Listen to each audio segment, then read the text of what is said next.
제가 낙찰 2개를 받았잖아요. 특히 이제 서산물건에 대해 서산을 내려가니까 다 낙찰 받은 걸 또 알아요. 주변에 빌라에 앉아 계시던 할아버지 할머니들이 얼마에 받았어? 그래서 7천 정도에 받았으니까 왜 그렇게 비싸게 받았니? 둘이 오시는 분들도 막 아니 이 주변에 아파트 시세 조사를 안 하시고 경매를 보신 거예요? 경매를 공부를 하시고 보신 거예요? 그 얘기를 들으니까 이걸 너무 급하게 받은 게 아닌가, 낙찰을 받기 위해서 받은 게 아닌가.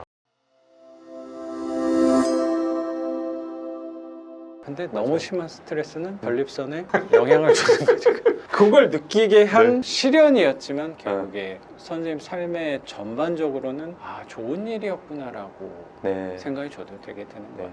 그리고 이게 전립선염이 좋다고 하는 표현은 이상한데요. 약간 제 컨디션의 리트머스 종이 같은 느낌이 들더라고요. 미리 좀 판단을 과음을 했다거나 신경을 좀 많이 썼다가 스트레스를 받으면 바로 심하고 오더라고요. 조심해야겠구나. 목의 편도성 같은 느낌도 있네요. 그런 것 같아요. 조금 무리를 하면, 특히 과음을 하면 여기서 뭔가 묵직함이 오면서 오늘은 이제 그만해야겠구나. 되게 나를 좀 잡아주는 거예요.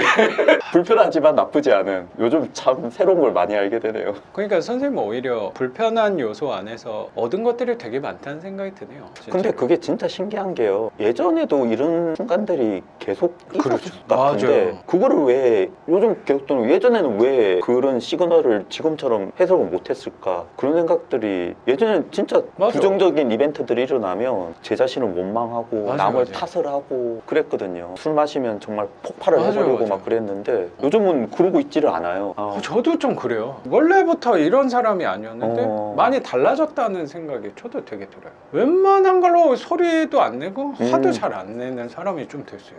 저도 그게 좀 신기해요. 근데 선생님도 그런 느낌을 받으셨다고 하니까 스스로한테. 제가 노력을 해서 요즘 이러고 있는 게 아닌 것 같거든요. 그냥 이렇게 되어 가고 있는 것 같아요. 그게 참 인생에는 어느 정도 정해진 게 있지 않나, 그런 생각도 들고, 삶의 이런 여정들이. 저도 분명히 그런 부분이 있다고 생각이 들고, 또 다른 관점으로 생각하는 거는 결국에 생존하기 위해서라고 항상 생각을 그런 관점이 항상 있거든요. 선생님도 그렇고 저도 생존하기 위해서 이렇게 바뀌는 건 아닐까 라는 생각도 들어요. 그럴 수 있죠. 맞아요. 그러니까 회사의 생존만을 예전에는 좀 생각했으니까 했는데 이제 나이가 한 40대 중후반 되니까 내 삶에 숨 쉬는 생각하는 걸 수도 있는 거야. 맞아요. 그럼 화를 내면은 이게 안 되니까 조심해야 돼. 이거를 푸는 거를 다른 쪽으로. 그리고 요 수입이 불편하니까 요 수입으로 하면 라는 생각도 전 좀 드는 것 같아요. 생존 본능일 수도 있고 그게 삶의 지혜라는 생각도 좀 들고요. 선생님, 그리고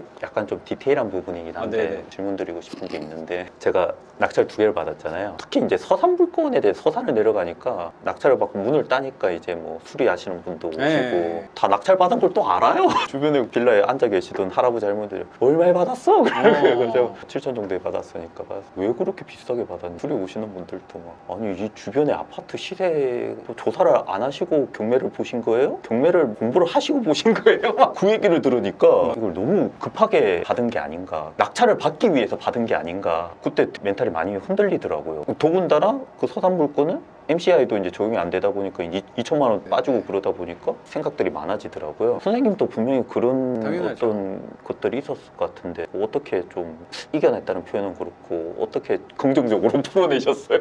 보통 그 관점에서 바라보는 거는 왜 이 가격에 샀냐라는 거는 이 가격보다 어쩌면은 저렴한 게 있다는 얘기인 건가요? 그런 것 같아요. 저렴한 게 있대요. 모르겠어요. 뭐 이제 그런 식으로 말을 하는 거 보면 그러면 그 동네 아파트랑 시세를 한번 비교를 해보는 것도 맞긴 한데 생각보다 그 동네 아파트는 선생님은 관점 월세가 맞잖아요. 월세를 비교해 봤을 때 새 빌라가 월세가 더 비싼 거를 저는 오히려 많이 보기는 했거든요. 그게 정확히 얼마인지는 저는 모르긴 하겠는데 혹시라도 가격이 비슷하다고 하더라도 나는 이거 월세 때문에 한 관점이니까 그렇게 봐야 되나라는 생각이 오히려 들고, 좀 노력하는 것 중에 하나가 뭐냐면 낙찰 받고는 안 물어봐요. 말하려고 하면 입을 닫아버려요. 왜냐면 거기서 분명히 좋은 얘기 할 게 항상 상처가 되는 건 저는 뭐냐고 생각하냐면 나를 무시하는 건 괜찮아요. 내 집을 무시하잖아요. 그런 기분이 너무 나빠요. 어, 우리는 이 물건을 시간과 애정을 많이 들이게 될 수밖에 없거든요. 그래서 네. 하나의 작품 하나 만드는 거예요. 네. 가격을 떠나서 내 시간을 이미 이만큼 썼어. 어쩔 수 없이 거기에 정이 좀 들더라고요. 그쵸. 뭐야, 내가 7천에 샀는데 6천에 나왔어?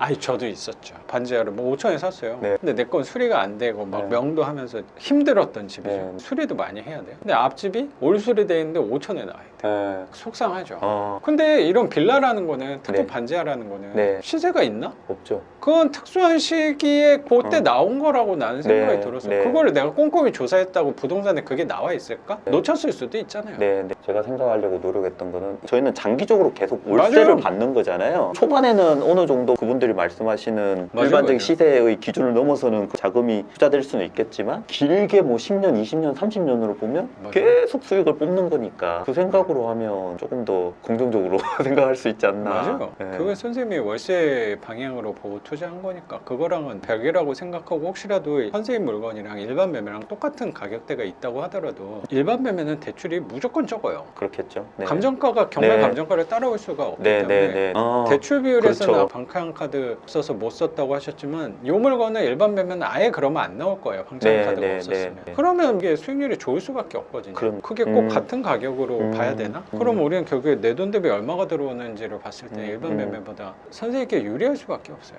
그렇게 저도 잡으려고 노력을 많이 했던 것 같아요. 왜냐면 정해진 가격이 없거든요. 아파트 같은 경우는 너무 시세가 뚜렷하긴 한데, 지방에 그런 아파트라는 것도 옆에 아파트 비교해 봤냐라고 하는 것도 제 생각에 대단지 아파트를 비교한 거라기보다 나홀로 아파트나 이런 부분이라고 맞아요, 생각하거든요. 그런 거는 시세가 분명히 더 적을 거고 음. 전세나 매매 가격이나 제대로 형성이 안 됐을 건데, 음. 그건 새 빌라잖아요. 그런 게 오히려 세는 더 좋다니까요. 제 생각에 선생님께 수익률은 더 좋다고 생각해요. 오래된 아파트보다. 근데 그 아파트가 더 낫냐라고 생각하는 건 그나마 뭐 환급성이 있어서는 뭐 아파트가 좀 더 좋을 수 있다는 사람들의 고정관념이 아닐까? 관점의 차이인 거네요. 그렇지 않을까요? 그렇죠. 이건 농담이 아니고 아까 말씀드린 대로 그 시세에 대해서는, 특히 매매 가격에 대해서는 낙찰 받은 이유로는 안 물어요. 말하려고 하면 나가버리면 돼요.